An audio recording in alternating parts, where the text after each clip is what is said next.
আসসালামু আলাইকুম দর্শক, গাজা পরিস্থিতি আরো জটিল হচ্ছে। সর্বশেষ খবর হচ্ছে গাজায় ইসরায়েলি অভিযানে আরো 3 জিম্মি নিহত। হামাস এই কথা বলছে, অর্থাৎ 4 জন উদ্ধার হয়েছে। 4 জন উদ্ধার হতে যে 284 জন ফিলিস্তিনি নিহত হয়েছে, কিন্তু এর মধ্যে 3 জন জিম্মি নিহত হয়েছে। ফলে এই দায় কার? আরেকটি খবর হচ্ছে ইসরায়েলি সেনাবাহিনীর গাজা ডিভিশনের কমান্ডারের পদত্যাগ। সরকারি গোলমাল হয়েছে, প্রতিরক্ষা মন্ত্রী ইতিমধ্যে পদত্যাগ করেছেন এবং সমস্ত দায় চাপিয়েছেন নেতানিয়াহুর উপর। তো এখন সর্বশেষ এই যে খবরটি ইন্টারেস্টিং, সেটা হচ্ছে গাজার নিয়ন্ত্রক গোষ্ঠী হামাসের সামরিক শাখা ইজুদ্দিন আল কাসাম ব্রিগেড জানিয়েছে গাজায় ইসরায়েলি বাহিনীর অভিযানের সময় আরও 3 ইসরায়েলি জিম্মি নিহত হয়েছেন। গাজায় নুসৈরাত শরণার্থী শিবিরে অভিযানের সময় এক মার্কিন নাগরিক সহ ওই 3 জন নিহত হন বলে জানিয়েছে হামাস। ফিলিস্তিনি সংবাদ মাধ্যম আল কুদসের প্রতিবেদন থেকে এই তথ্য জানা যায়। ইসরায়েলি বাহিনী গাজার কেন্দ্রীয় অঞ্চলের নুসৈরাত শরণার্থী শিবিরে 4 জন জিম্মিকে উদ্ধারে অভিযান চালায়। হামাসের ঘোষণা অনুসারে সেই অভিযানেই 3 জিম্মি নিহত হন। বিষয়টি উল্লেখ করে এক ভিডিও বার্তায় আল কাসাম ব্রিগেড ইসরায়েলিদের উদ্দেশ্যে বলেছেন, গতকাল রোববার 4 জিম্মিকে উদ্ধার করতে এসে আপনাদের সেনাবাহিনী নুসৈরাত ক্যাম্পে যে হত্যাকাণ্ড চালিয়েছে, সে সময় একই শিবিরে তারা 3 জিম্মিকে হত্যা করেছে।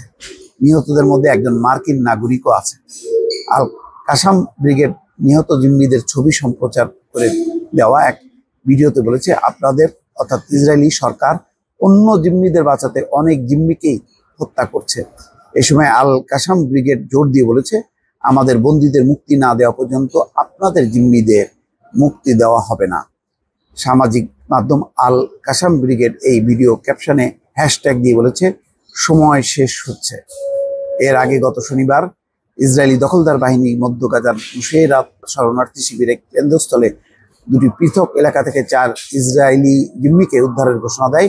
সেই অভিযানে 64 শিশু এবং 57 জন নারী মারা গেছে, মোট 284 জন কেউ কেউ বলছে, এবং 698 জন আহত হয়েছে। সেই অভিযানের পর আল কাসাম ব্রিগেডের মুখপাত্র আবু বাইদা বলেন, ইসরায়েলি সেনাবাহিনী ভয়ঙ্কর হত্যাকাণ্ড চালিয়ে তাদের কিছু জিম্মিকে উদ্ধার করতে সক্ষম হয়েছিল ঠিকই, কিন্তু একই সময় তারা তাদের কয়েকজন জিম্মিকে হত্যা করেছে।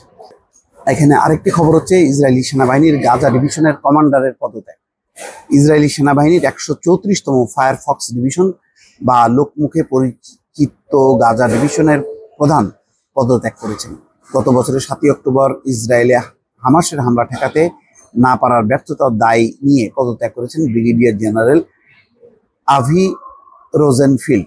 ইসরায়েলি সংবাদ মাধ্যম হারেজের প্রতিবেদন থেকে এই তথ্য জানা গেছে। গতকাল রোববার নিজের পদত্যাগের ঘোষণা দেন ব্রিগেডিয়ার জেনারেল আভি রোজেনফিল্ড। তিনি তার পদত্যাগের বিবৃতিতে বলেছে, গত 7 অক্টোবর গাজা সীমান্তের সম্প্রদায়কে রক্ষা আমার উপর যে দায়িত্ব অর্পিত হয়েছিল তা পালন করতে আমি ব্যর্থ হয়েছি।